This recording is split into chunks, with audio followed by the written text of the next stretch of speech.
Hi అండి, welcome to సౌజూస్ food and fashion. ఈ వీడియోలో మీకు మామిడికాయ తురుము పచ్చడి ఎలా చేసుకోవాలో చూపిస్తాను. ఈ మామిడికాయ తురుము పచ్చడి మనం ఒకసారి పట్టుకుంటే 15 నుంచి 20 రోజులు మనం బయట పెట్టుకున్నా కూడా పాడకుండా ఉంటుందండి ఈ పచ్చడి. ఓకేనండి, ప్రిపరేషన్ చూద్దాము. ముందుగా స్టవ్ మీద ఒక ప్యాన్ పెట్టుకోవాలి. ఆ ప్యాన్ కొంచెం వేడైన తర్వాత అందులోకి ఒక స్పూన్ మెంతులు వేసుకోవాలండి. ఆ మెంతుల్ని మనం సిమ్లో పెట్టుకుని వేయించుకోవాలన్నమాట. బాగానే రంగు మారేదాకా వేయించుకుని కొంచెం బాగా వేగిన తర్వాత వాటిని ఒక గిన్నెలోకి తీసుకోవాలండి.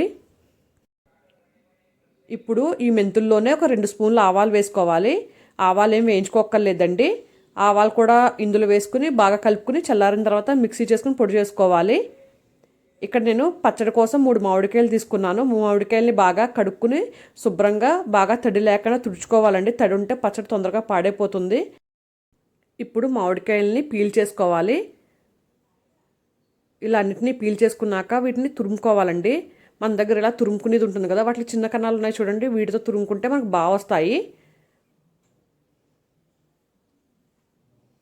చూస్తున్నారు కదండి, సన్నంగా పొడుగ్గా ఇలా బాగా వస్తుంది అన్నమాట వీటితో తురుముకుంటే. అన్నిటిని తురుముకుని ఇలా పక్కన పెట్టుకోవాలి. ఇప్పుడు ఈ పచ్చడి కోసం తాలింపు పెట్టుకోవాలండి. తాలింపు కోసం స్టవ్ మీద ఒక ప్యాన్ పెట్టుకుని అందులోకి 1.5 కప్పు ఆయిల్ వేసుకోవాలి. ఆయిల్ మనకి నువ్వుల నూనె అన్నా పల్లి నూనె అన్నా బాగుంటుందండి. వాటితోనే టేస్ట్ చాలా బాగా వస్తుంది పచ్చడికి. ఆయిల్ కొంచెం వేడైన తర్వాత అందులోకి ఒక 15 వెల్లుల్లిపాయ రెబ్బలు తొక్కలు తీసుకుని ఇలా కొంచెం చెతకొట్టుకుని వేసుకోవాలి. సిమ్లోనే పెట్టుకుని వేయించుకోవాలండి, హైలో పెట్టుకుంటే మనకు మాడిపోతుంది. ఇలా ఇవి వేగుతుండగా అందులోకి ఒక స్పూన్ ఆవాలు వేసుకోవాలి. ఆవాలు కూడా బాగా వేగిన తర్వాత అందులోకి ఒక 5 ఎండుమిరపకాయలు వేసుకోవాలి ముక్కలుగా చేసుకుని. ఇప్పుడు అందులోకి కరివేపాకు కూడా వేసుకుని బాగా వేయించుకోవాలండి. కరివేపాకు బాగా కడిగిన తర్వాత బాగా ఆరాకనే వేసుకోవాలి తాలింపులోకి. ఇప్పుడు కరివేపాకు కూడా వేగిపోయాక స్టవ్ ఆఫ్ చేసుకోవాలి. ఇక్కడ మెయిన్ ఏంటంటేనండి, మనకి తాలింపు అంతా చల్లారిన తర్వాతే మనం పచ్చళ్ళలోకి కలుపుకోవాలి. వేడివేడిగా తాలింపు పచ్చళ్ళలో కలుపుకుంటే కనుక పచ్చడి తొందరగా పాడైపోతుంది. కాబట్టి అంతా బాగా చల్లారాలి తాలింపు. ఇప్పుడు పచ్చడి కలుపుకుందామండి. పచ్చడికి కొలత ఎలాగంటే, ఇక్కడ నేను కప్పు తీసుకున్నాను కదా, ఈ కప్పుతో నాకు 4 కప్పులు తురుము వచ్చింది. కాబట్టి నాకు 1 కప్పు కారం పట్టిందండి. అంతేనండి కొలత. 4 కప్పులు మామిడికాయ తురుముకి 1 కప్పు కారం అయితే కరెక్ట్గా సరిపోతుంది మనకి. అలాగే ఉప్పు కూడానండి, మనం 1 కప్పు కారం వేసాం కదా, అరకప్పు ఉప్పు అయితే సరిపోతుంది. కాకపోతే మనం ఉప్పు కొంచెం అరకప్పు మీద తక్కువ వేసుకుంటేనే బెస్ట్.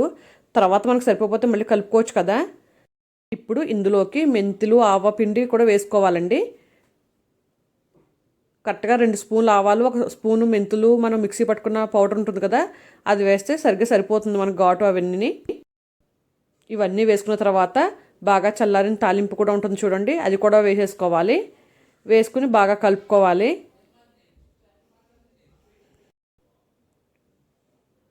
ఇలా కలుపుకుని మనం అప్పటికప్పుడు సర్వ్ చేయొచ్చు. లేకపోతే ఒక రోజు మనం ఊరినా కూడా పచ్చడి చాలా బాగుంటుంది. ఇడ్లీలోకి, దోశల్లోకి, అన్నంలోకి చాలా బాగుంటుందండి. మనం ముక్కలు కోసి ఎప్పుడు ఆ పచ్చడి పట్టుకుంటాం కన్నా ఇలా తురుముకుని పచ్చడి పెట్టుకున్నా కూడా చాలా సూపర్గా ఉంటుంది. ఓకేనండి, మామిడికాయ తురుము పచ్చడి రెడీ అయిపోయింది. మీకు కూడా నచ్చిందని అనుకుంటున్నాను. నా వీడియోస్ నచ్చినట్టయితే నా ఛానల్ని లైక్ చేయండి, షేర్ చేయండి, సబ్స్క్రైబ్ చేయండి. Thank you.